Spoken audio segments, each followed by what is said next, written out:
तो आप लोगों ने देखा कि हमने एल्गी के अंदर जितने भी डिविजन्स थे, क्लोरोफाइसी, रोडोफाइसी और फियोफाइसी, उनके बारे में, उनके जो कैरेक्टरिस्टिक फीचर्स थे वो सारे कुछ हमने पढ़ लिए हैं। सही है। अब हम जो पढ़ने वाले हैं वो बहुत ही इम्पोर्टेंट टॉपिक है, जिसमें हम लोग बात करेंगे इम्पोर्टेंस ऑफ द एल्गी के बारे में। सही है। तो हमारा जो आज का विषय है वो है इम्पोर्टेंस ऑफ एल्गी, कि एल्गी का हमारी लाइफ में कितना इम्पोर्टेंस है। सही है। तो देखिए, सबसे पहले हम बात करेंगे कि जो एल्गी होते हैं वो एज प्राइमरी प्रोड्यूसर, पहले हम लोग इस पर थोड़ा सा बात करते हैं कि जो एल्गी होते हैं वो एज ए प्राइमरी प्रोड्यूसर कैसे काम करते हैं। सही है। तो मैंने आपको पहले बताया था, कई बार बता भी चुका हूँ, कि जब हमारी अर्थ का फॉर्मेशन हुआ तो अर्थ के फॉर्मेशन होने के बाद ओशियन में जब हमारी लाइफ जनरेट हो रही थी तो वहाँ पे सबसे पहले जो फोटोसिंथेटिक ऑर्गेनिज्म बने वो थे आपके साइनोबैक्टीरिया, जिनको हम लोग क्या कहते थे, जो हमने मोनेरन्स में पढ़े थे। सही है। तो साइनोबैक्टीरिया ने क्या किया कि वहाँ से ऑक्सीजन की शुरुआत हुई, ऑक्सीजन निकलना शुरू हुआ।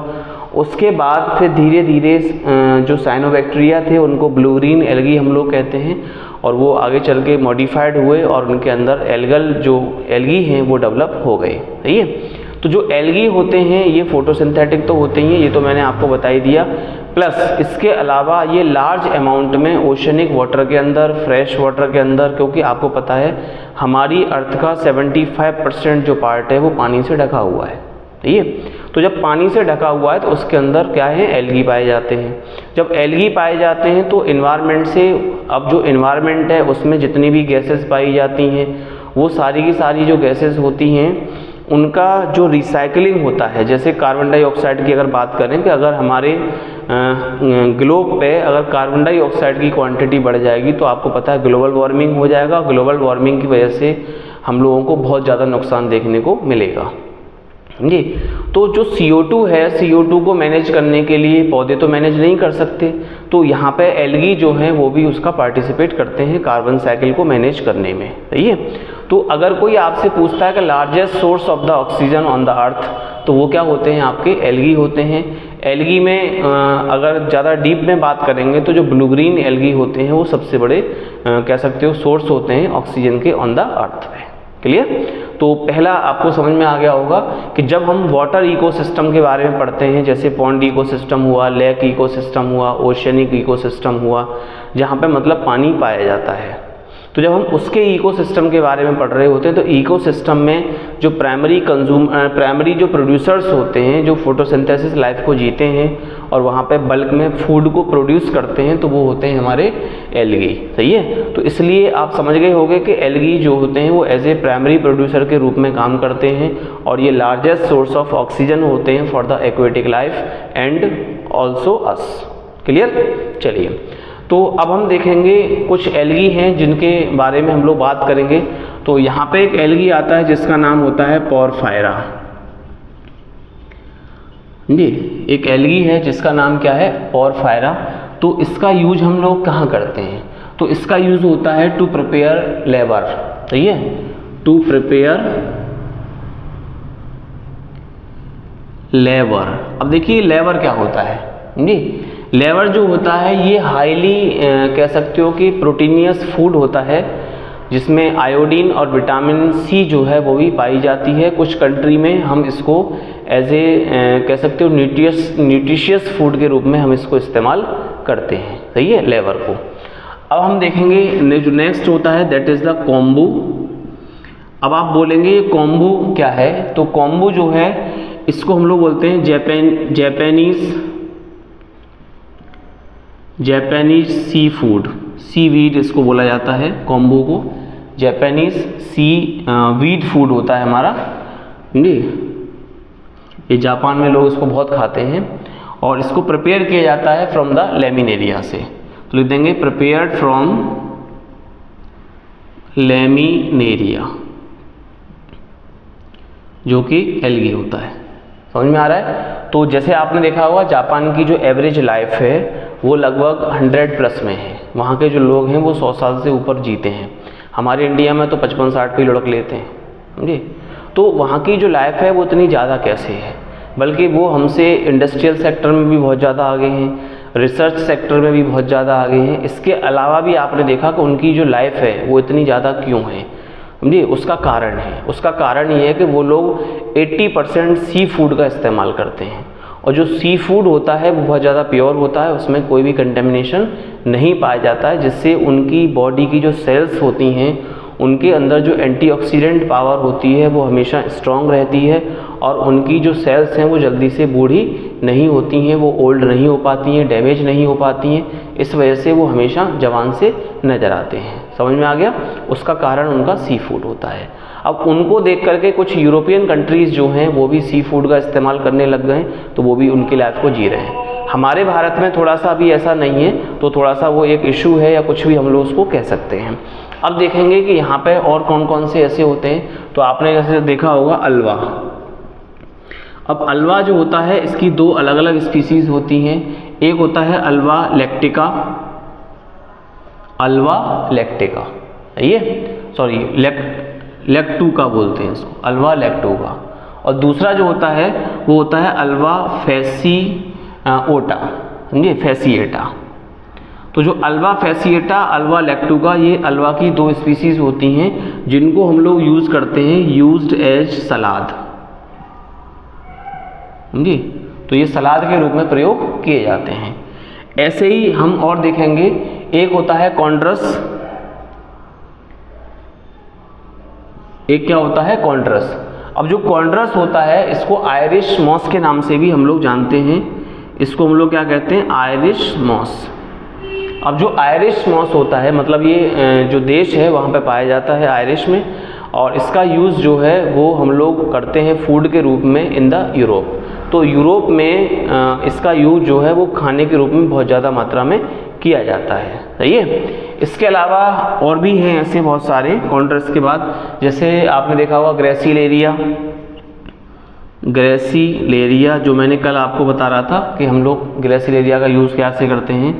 जेलिडियम, समझिए। तो ग्रेसिलेरिया और जेलिडियम ये दो ब्राउन एल्गी ऐसे होते हैं जिनका जो यूज़ है वो अगार अगार के प्रोडक्शन में किया जाता है। इसके अलावा भी जैसे हमारे कंट्री में भी इसका यूज़ होता है, जैसे तमिलनाडु।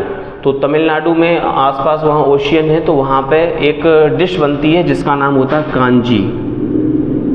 तो जो कांजी डिश होती है वो कहाँ बनती है, तमिलनाडु में, ये। तो तमिलनाडु में जो कांजी डिश होती है उसको बनाने में इनका ग्रेसिलेरिया और जेलिडियम जो है इसका प्रयोग किया जाता है। समझ में आ रहा है? चलिए अब हम बात करते हैं, जैसे क्लोरेला है, समझिए, क्लोरेला है, सिस्टेनीमा है, सही है, या सिंडेस्मस है, समझिए, सिंडेस्मस। क्लोरेला हो गया, सिंडेस्मस हो गया। तो ये जो होते हैं इनका ये भी बहुत ज़्यादा प्रोटीनियस होते हैं, सही है। तो इनका जो यूज़ होता है वो खाने के रूप में किया जाता है। ज़्यादातर दो कंट्री में होता है, वो होता है जापान एंड जर्मनी। तो जापान और जर्मनी में इनका जो प्रयोग है वो खाने के रूप में किया जाता है, क्लोरेला का और सिंडेस्मस का। इसके अलावा स्पाइरुलिना जो कि बहुत ज़्यादा वेल नोन है और बहुत ज़्यादा न्यूट्रिशियस होता है, हाईली एंटीऑक्सीडेंट होता है, डायबिटीज़ में भी इसका हम लोग प्रयोग कर सकते हैं। तो ये जो होता है स्पाइरुलिना, ये सिंगल सेल एल्गी होता है जिसको हम लोग SCP बोलते हैं, सिंगल सेल प्रोटीन का ये निर्माण करता है, और ये रिच सोर्स ऑफ प्रोटीन होता है, प्लस इसमें विटामिन B कॉम्प्लेक्स जो है बहुत ज़्यादा मात्रा में पाई जाती है, और हमारी बॉडी के लिए जो यूज़फुल मिनरल्स होते हैं वो भी इसमें बहुत ज़्यादा मात्रा में पाए जाते हैं जी। अब जैसे हम बात करें, चाइना है, जावा है। तो चाइना और जावा में एक खाना बनाया जाता है, उसका नाम होता है यू चो। ये चाइनीज लैंग्वेज है तो इसको थोड़ा आपको समझना है। तो हम ये देखेंगे कि चाइना में एक खाना बनाया जाता है और उस खाने का नाम क्या होता है, यू चो। अब देखिए यू चो जो होता है, तो यू चो ये आपको कहाँ मिलेगा खाना, चाइना में और जावा में, समझिए। ये दो देश हैं जो इसको ज़्यादा मात्रा में बनाते हैं, सही है। तो ये जो होता है ये किससे प्रिपेयर किया जाता है, तो ये किया जाता है नॉनस्टॉक जो होता है, नॉस्टॉक की एक स्पीसीज होती है कम्यून, तो नॉस्टॉक कम्यून जो होता है उससे इसको प्रोड्यूस किया जाता है यूयू चोको। सही है। अब इसके अलावा आप देखेंगे जैसे ग्रेसिलेरिया वेरुकोसा होता है, एंटेरोमॉर्फा इंटेस्टिनलिस है, अल्वा लेक्टुला है, लेमिनेरिया है, एलेरिया है, सारगेसम, फ्यूकस, समझे, और एक आपका आता है रोडीमेनिया जी। तो ये जो एल्गी होते हैं इनका यूज़ कैसे करते हैं, तो मैं पहले इनके सारे नाम आपको समझा दे रहा हूँ। तो पहला होता है हमारा ग्रेसिलेरिया, इसका पूरा नाम होता है ग्रेसिलेरिया वेरुकोसा, ये पूरा नाम। दूसरा होता है एंटेरोमॉर्फा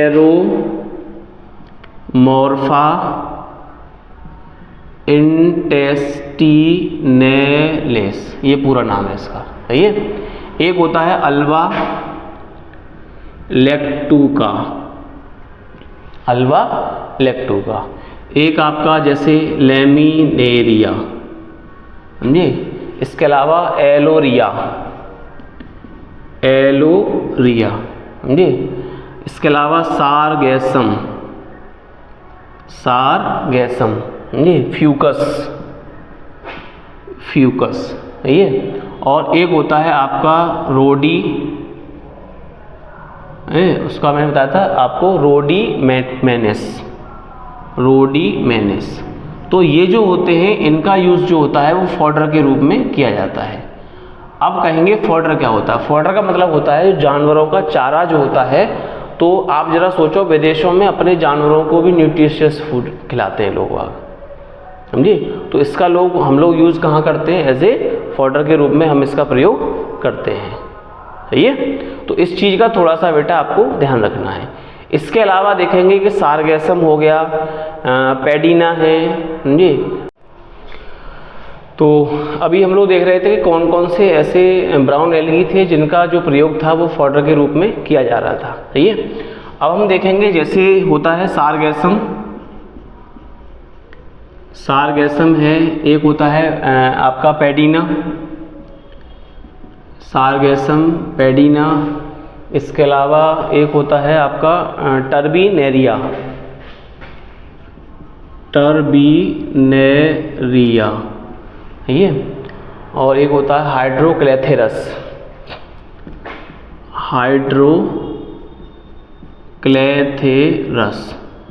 अब देखिए सारगेसम, पेडिना, टर्बिनेरिया और हाइड्रोक्लेथेरस, ये चार ऐसे कह सकते हो कि ब्राउन एल्गी होते हैं जिनका उपयोग जो है वो एज ए मैन्योर किया जाता है, एज अ मैन्योर, समझे। यानी बहुत सारे कंट्री ऐसे हैं जो इनको पानी से निकालते हैं और निकालने के बाद इनका मैन्योर बना के तैयार करते हैं और उसके बाद इनको एग्रीकल्चर लैंड में यूज़ करते हैं, ये। जिससे एग्रीकल्चर लैंड की जो फर्टिलिटी होती है वो इन्हेंस हो जाती है, मतलब इंक्रीज़ हो जाती है, समझे। और बहुत सारे जो कह सकते हो कि जो हार्मफुल केमिकल्स होते हैं तो ये उनको भी क्या कर देते हैं, डिसइंटीग्रेट कर देते हैं with the help of bacterial symbiosis. समझ में आ रहा है। चलिए आगे हम देखेंगे जैसे कुछ और भी होते हैं। जैसे यहाँ बात करते हैं टॉलिपोथ्रिक्स आता है इसमें, टॉलिपोथ्रिक्स। तो टॉलिपोथ्रिक्स जो होता है, समझे, इसमें हम देखेंगे। इसके अलावा टॉलिपोथ्रिक्स में एनाबीना आता है।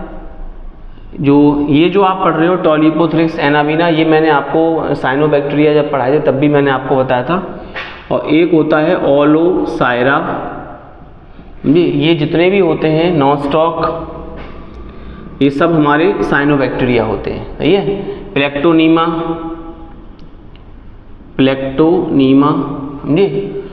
और इनका जो प्रयोग है वो कहाँ किया जाता है, तो साइनोबैक्टीरिया का यूज़ हम लोग कहाँ कर रहे थे, तो मैंने आपको बताया था कि इनको हम लोग बायो फर्टिलाइजर्स के रूप में प्रयोग करते हैं अपनी एग्रीकल्चर लैंड में। इनका वहाँ पे काम क्या होता है, एटमॉस्फेयर से नाइट्रोजन को लेना और लेने के बाद उसको मॉलिक्यूलर नाइट्रोजन में कन्वर्ट कर देना, समझे। तो ये यहाँ पे उनका वर्क रहता है। तो आजकल इनके पैकेट्स भी आने लगे हैं बायो फर्टिलाइजर्स के नाम से, लोग इससे बिजनेस भी कर रहे हैं। तो उसमें क्या होता है, एक पाउडर सा मिलेगा आपको, उस पाउडर को आप, वो कहता है कि इनको आपको पानी के अंदर डिज़ोल्व करना है और डिज़ोल्व करने के बाद आपको पूरे खेत के अंदर इसको डाल देना है। ये तो उससे क्या होगा कि मिट्टी के अंदर जब ये बैक्टीरिया पहुंचेंगे तो वहाँ पहुंचने के बाद ये अपना न्यूट्रिशन वहाँ से लेते हैं, फिर इनकी ग्रोथ जो है वो स्टार्ट हो जाती है। उसके बाद आपकी जो मिट्टी है वो हाईली नाइट्रोजन रिच जो सॉइल है वो जनरेट हो जाती है। क्लियर। अब इसके अलावा आप देखेंगे कि साइनोबैक्टीरिया की कुछ स्पीसीज होती हैं, जैसे नॉस्टॉक कॉम्यून है, नॉस्टॉक कॉम्यून। एक आता है आपका नॉस्टॉक की एक स्पीसीज होती है, इसको बोलते हैं म्यू मस्कोरम, नॉस्टॉक मस्कोरम, समझे। इसके अलावा सिस्टेनीमा, सिस्टेनीमा, समझे। और आपका आता है ओलोसायरा, समझे, ओलोसायरा जी। ओलोसायरा के बाद हम देखेंगे कि इनका जो प्रयोग है वो कहाँ पे किया जा रहा है आजकल। तो इनका जो प्रयोग किया जाता है, जैसे आपने देखा होगा जो ऊसर ज़मीन होती है, ऊसर ज़मीन जानते हो, अनफर्टाइल लैंड, जिसमें कि सैलिनिटी जो है बहुत ज़्यादा होती है, उसका जो पीएच वैल्यू है वो बेसिक पीएच जो है बहुत ज़्यादा होता है, तो वहाँ पे कोई पौधा जो है वो जनरेट नहीं हो पाता। ये तो उस ऊसर ज़मीन को यानी अनफर्टाइल लैंड को फर्टाइल बनाने के लिए ये जो मैंने नाम आपके सामने रखे हुए हैं, ये सारे जो ब्लू ग्रीन एल्गी और एल्गी जो हैं ये वहाँ पे प्रयोग किए जाते हैं, समझे, उसको फर्टाइल करने के लिए। अब जैसे और भी एग्जांपल देखेंगे, जैसे एक आता है एनासिस्टिस, समझे, एनासिस्टिस। ये एक आपने पढ़ा हुआ क्लेमाइडोमोनास, क्लेमाइडोमोनास, एनासिस्टिस हो गया, क्लेमाइडोमोनास हो, क्लोरेला, क्लोरेला। इसके बाद आता है आपका युगलीना, नहीं, युगलीना, नहीं, और ऑसिलेटोरिया, पेंडोरिया इसी में आ जाते हैं, ऑसिलेटोरिया, समझे। और एक आता है आपका पेंडोराइना, पेंडोराइना। ये अब ये जितने भी हैं और भी हम इसमें जोड़ सकते हैं, स्पाइरुलाइना, स्पाइरुलाइना वो भी इसी में आता है। और एक होता है आपका, इसको हम लोग बोल सकते हैं कि सिंडेस्मस, जी, सिंडेस्मस। तो ये जो हमारे ब्राउन एल्गी, इनमें देखो कुछ ब्राउन हैं, कुछ थोड़ा अलग कैटेगरी से निकले हुए हैं, ग्रीन एल्गी में भी आ जाते हैं। तो ये जो एल्गी होते हैं कॉमनली हम इनको एल्गी कह सकते हैं, इनका जो यूज़ है वो किया जाता है सीवेज ट्रीटमेंट प्लांट में। तो लिख देंगे यूज्ड इन सीवेज ट्रीटमेंट में। आजकल देखा होगा जो बड़े बड़े शहर हैं, जहाँ पे मेट्रोपॉलिटन शहर जिसको दिल्ली, आगरा, ये सब जो बड़े बड़े शहर हैं, तो आपने देखा होगा वहाँ पे लोगों को प्योर जो वाटर है वो पीने के लिए नहीं मिलता है। तो वहाँ पर जो वेस्ट वाटर होता है, जो सीवेज वाटर होता है, जो हमारे घरों की गंदगी से निकल के जाता है, उसको ट्रीट करने के बाद उसको फिर नदियों के अंदर भेज दिया जाता है, सही है। तो वो जो सीवेज ट्रीटमेंट होता है उसमें पूछा जा सकता है कि कौन कौन से एल्गी का प्रयोग किया जाता है। तो ये सारे जो एल्गी मैंने अभी आपके सामने लिख रखे हैं, इनको बेटा आपको याद कर लेना है, सही है। तो अभी हम देखेंगे कि इसके अलावा ऐसे कुछ और एल्गी होते हैं जो मॉस्किटो के लार्वा जो होते हैं पानी के अंदर, उनको मारने में उनका सहयोग रहता है। तो इसमें आपके आते हैं नॉस्टॉक, नॉस्टॉक, एक होता है ओलोसायरा, नहीं। तो नॉस्टॉक और ओलोसायरा ये दो ऐसे एल्गी होते हैं जिनका काम होता है टू किल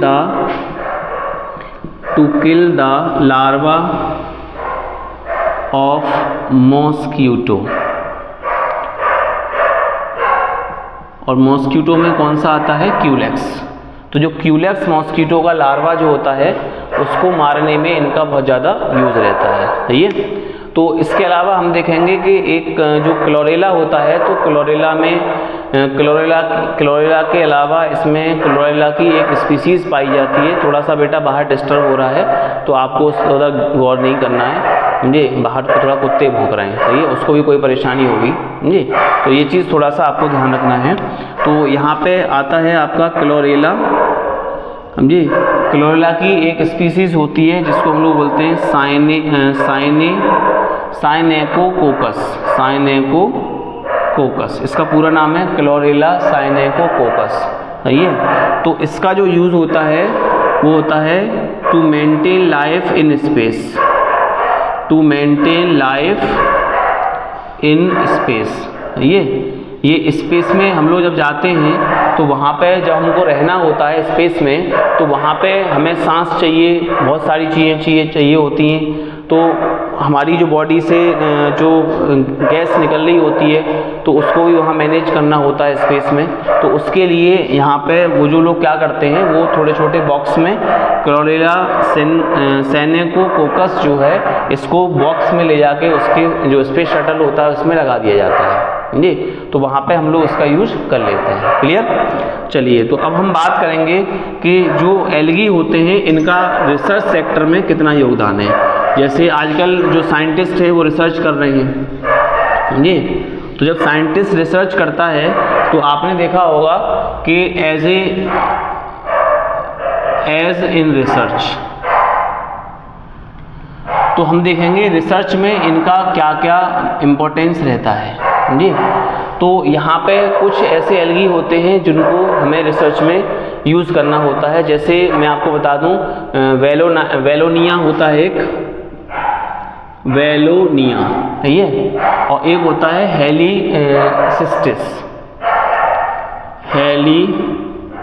हेलीसिस्टिस। तो वेलोनिया और हेलीसिस्टिस ये दो ऐसे एल्गी होते हैं जिनका यूज़ सेल की परमेबिलिटी को पता लगाने में किया जाता है, सही है। तो इसका यूज़ क्या करते हैं, टू डिटेक्ट द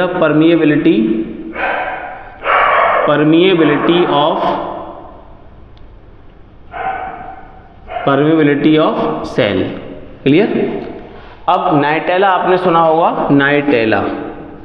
तो जो नाइटेला होता है, नाइटेला का उपयोग कहाँ करते हैं, तो नाइटेला का उपयोग किया जाता है जैसे सेल के अंदर जो साइटोप्लाज्म होता है, तो वो अलग अलग सेल में अलग अलग प्रकार का साइटोप्लाज्म होता है, उनमें उसमें अलग अलग प्रकार का मूवमेंट होता है। तो उस मूवमेंट को पता लगाने के लिए वैज्ञानिक ने किस एल्गी का यूज़ किया था, नाइटेला का। तो इससे हम लोग क्या पता लगाते हैं, मूवमेंट ऑफ साइटोप्लाज्म। क्लियर, समझ में आ रहा है। अब एक होता है एसिटाबुलेरिया। तो जो एसिटाबुलेरिया होता है इसका उपयोग करते हैं साइंटिस्ट जेनेटिक्स और साइटोलॉजी के अंदर। इसका उपयोग कहाँ करते हैं, जेनेटिक्स में एंड साइटोलॉजी, यानी सेल की स्टडी करने में, प्लस जेनेटिक्स आप लोग जानते ही हो। अब एक होता है आपका क्लोरेला। तो जो क्लोरेला होता है इसका उपयोग कहाँ पे होता है, तो जैसे हमारी जो फोटोसिंथेसिस होती है, तो फोटोसिंथेसिस में जो कार्बन की जो साइकिल बन के आती है उसका जो पाथ होता है वो किस प्रकार का होता है, तो उसकी स्टडी को करने के लिए वैज्ञानिकों ने क्लोरेला का उपयोग किया।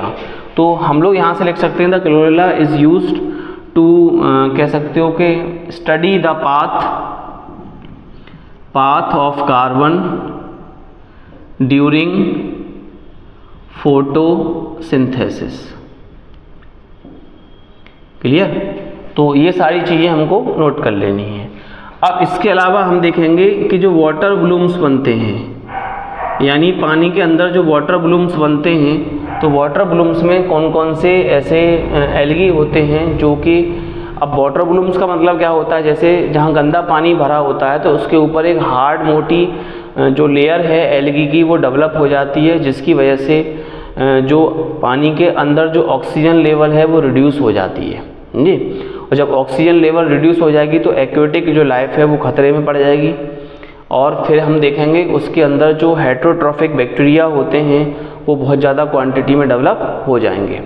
जब वो डेवलप हो जाएंगे तो फिर जो एक्वेटिक लाइफ है जिसमें छोटे छोटे जीव थे जो कि ऑक्सीजन की कमी की वजह से वहाँ पे मर जाएंगे, तो हमारे जो पानी के अंदर एक्वेटिक लाइफ है वो पूरी तरह से ख़त्म हो जाएगी।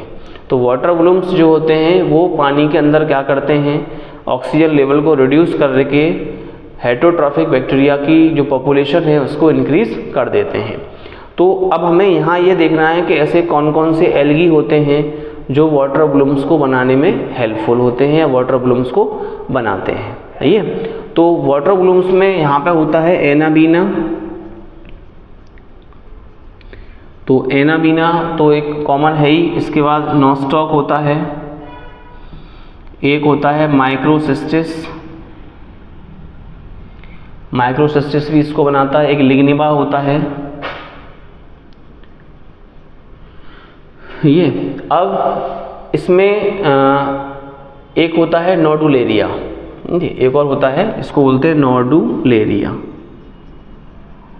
जी। तो ये ऐसे 4-5 हैं जो कि वाटर वॉल्यूम्स को बहुत ज़्यादा क्वांटिटी में बनाते हैं, बहुत ज़्यादा मात्रा में इसको आगे बढ़ाते हैं। क्लियर? तो हमारा जो इम्पोर्टेंस था वो हमने आज आपको बता दिया। आगे जब हम लोग इसको और डिस्कशन करेंगे तो फिर आपको जैसे हम लोग जब इकोसिस्टम पढ़ेंगे तब भी ये वहाँ पे आएगा, जब हम लोग वाटर ट्रीटमेंट प्लांट के बारे में पढ़ेंगे तब भी हम लोगों को ये सब चीज़ें देखने को दोबारा से रिपीट करनी पड़ेंगी। सही है, तो हमारा जो एल्गी है वो टॉपिक जो एल्गी का था जिसमें हमने इसको क्लासीफाई किया, इसका इम्पोर्टेंस आपको बताया, ये हमारा बेटा एकदम एंड हो चुका है। अब हम जो पढ़ने वाले हैं वो पढ़ेंगे ब्रायोफाइट्स के बारे में कि ब्रायोफाइट्स क्या होते हैं, उनके क्या क्या करेक्टरिस्टिक फीचर्स होते हैं, उसके बारे में हम लोग स्टडी करेंगे। सही है, तो वो हमारी जो क्लास है वो नेक्स्ट शेड्यूल में रहेगी। ओके, थैंक यू बेटा। ओके।